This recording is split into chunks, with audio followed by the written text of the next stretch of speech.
To all of you. The topic of my lecture is gas liquid chromatography. The concept of gas liquid chromatography was first given by Martin and Senge in 1941, who were also responsible for the development of liquid liquid partition chromatography. Its experimental value was only demonstrated after several years, and the first commercial equipment came in 1955. Since that time, the growth in the applications of this technique has been phenomenal. Let us study the basic principles involved in GLC. In GLC, the mobile phase is a gas and solutes are separated as vapors. The separation is made feasible by partitioning the sample between two phases, mobile phase and a stationary phase. Mobile phase is a gas and stationary phase consists of a thin layer of non-volatile, high boiling liquid which is held on to a support. This immobilized liquid which serves as the stationary phase is of great utility.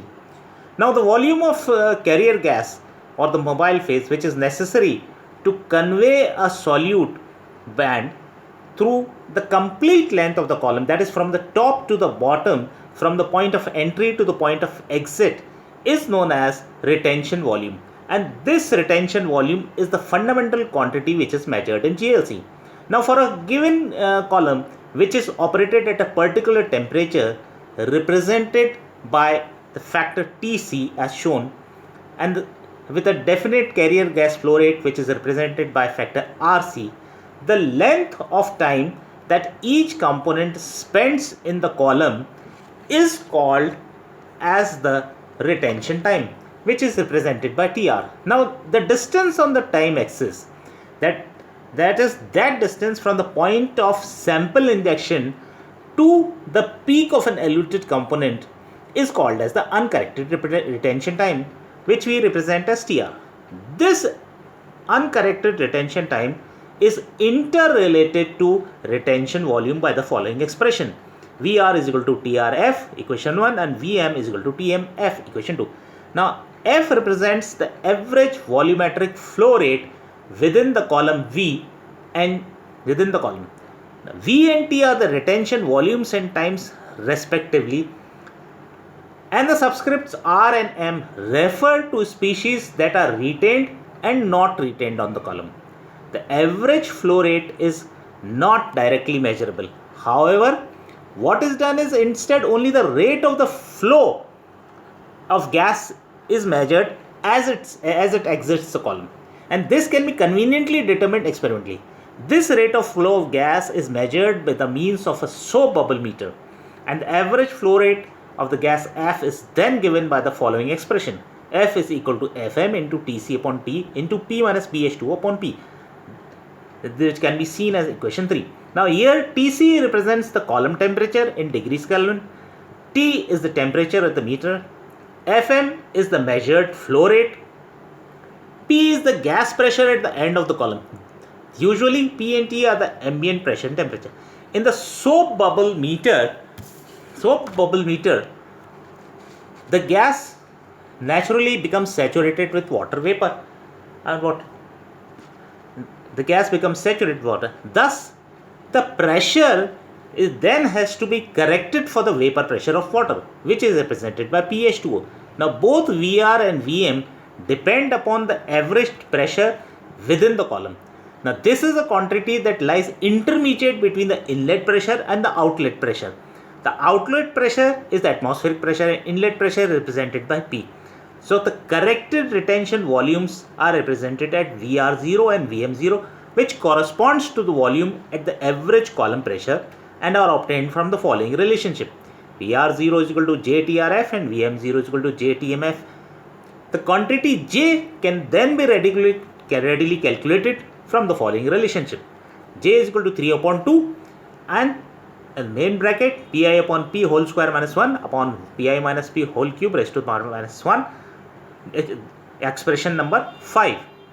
Now the specific retention volume Vg is then defined by the following expression: Vg is equal to Vr0 minus Vm0 upon W into 273 upon Tc, which the value of Vr and Vm can then be put into the expression equation, and we get Jf bracket Tr minus Tm upon W into 273 upon Tc, equation 6. Now W represents the weight of the mobile phase, a quantity that is determined at the time of the column pressure. Vg can be related to the partition coefficient. Vg at a given temperature depends only upon the partition coefficient of the solute and the density of the liquid making up the stationary phase. As such, it is in principle a useful parameter for identifying species. So these are the basic principles of the GLC which can be summed up. Now let us study the schematic diagram for gas chromatograph, which is the instrumentation. As you can see from this, the first here it is the carrier gas supply starting point. Then this is governed by they have a pressure regulator which controls the pressure gauge shows us the pressure involved. We have a flow meter for measuring the rate of the flow of gas. Again here the flow gas splits up by a flow splitter. This is the sample injection port, and this is the column. Next we have the column. So this is a schematic diagram for gas chromatograph. Now next we study the system involved in this. There are numerous instruments for gas GLC available on the market depending upon sophistication and price. Every instrument must have the following components. First of all, carrier gas. Carrier gases which are used in GLC, they must be as far as possible be chemically inert, and mostly what we use are helium, argon. Helium is the most widely gas used as the carrier gas. Nitrogen and hydrogen are also sometimes used. However, they are not much used. The choice of the gases is dictated by the choice of the detector used. Associated with the gas supply, we are also using pressure regulators, pressure gauges and flow meters. And besides these, there is a molecular sieve attached which is used for removing water and other impurities. Second important part of the instrumentation of GLC is the sample injection system. Now the column efficiency requires that the sample should be of a suitable size and be introduced as a plug of vapor. Now what happens is that if you have an oversized sample, and it will be slowly injected. Now slow injection of oversized sample causes band spreading and resolution will be poor. A micro syringe is used to inject liquid samples through a rubber or silicone diaphragm or septum into a heated sample port located at the top of the column, that is the head of the column. So the main priority is that the sample introduced must be optimum. It should neither be oversized nor it should be very less. Next important part of GLC is the columns or the packed columns. Now two types of columns are used in GLC gas. The first is the packed column and the second is the open tubular column. The former, that is the packed column, can accommodate larger samples and are more convenient to use, and the latter are important because of their very good resolution. Columns are fabricated from glass or metal, stainless steel, copper or aluminum. They have a length of 2 to 3 meters and inside diameters of 2 to 4 millimeters. The tubes are in the form of coils having diameter of roughly 15 centimeters. Now the columns are packed with a solid support. This solid support holds the liquid immobile, serving as the stationary place, and as such this solid provides a large surface area as possible which is exposed to the mobile phase. The ideal support consists of small uniform spherical particles with a good mechanical strength and a specific surface area of 1 meter square per gram. In addition, the material should be inert at elevated temperatures and be uniformly wetted by the liquid phase. No substance that meets all the requirement criteria perfectly is yet available. Next thing which is included in instrumentation is column thermostating. Now, column temperature is an important variable that must be controlled to a few tenths of a degree for precise work. Thus, the column is housed in a thermostated oven. The optimum column temperature depends upon the boiling point of the sample and the degree of separation required. Roughly a temperature equal to or slightly above the average boiling point of a sample results in an elution period of 2 to 30 minutes, which is considered as a reasonable time. Now, for samples with a broad boiling range, it is usually desirable to employ temperature programming, whereby the column temperature is increased either continuously or in steps as the separation proceeds.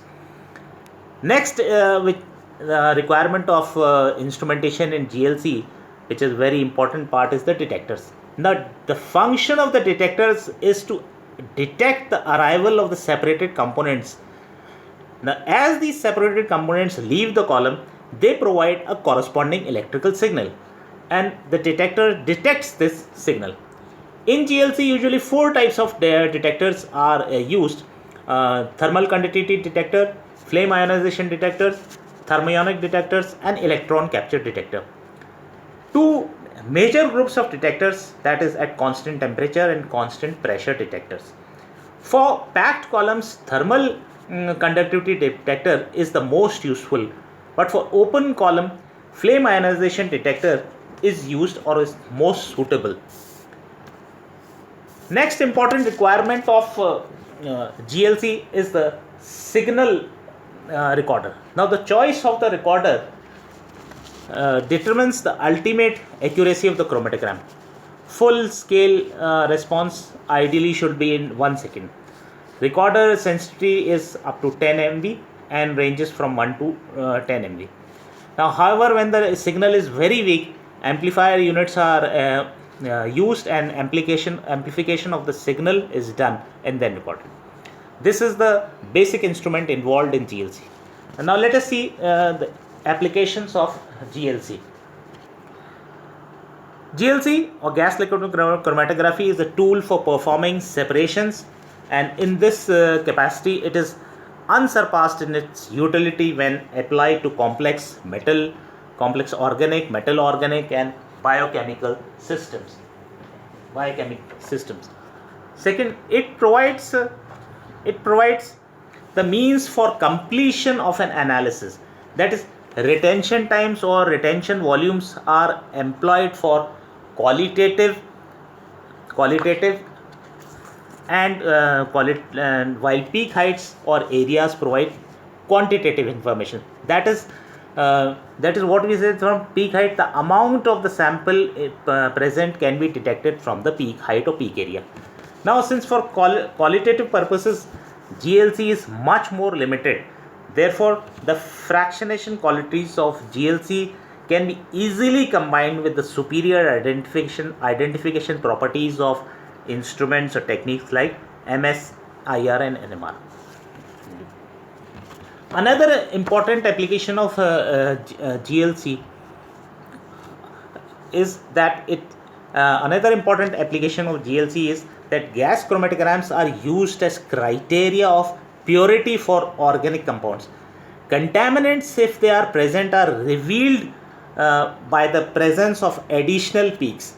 The areas under these peaks provide rough estimates of the amount of the contaminant present or the extent of contamination. The technique is also useful for evaluating the effectiveness of the purification process.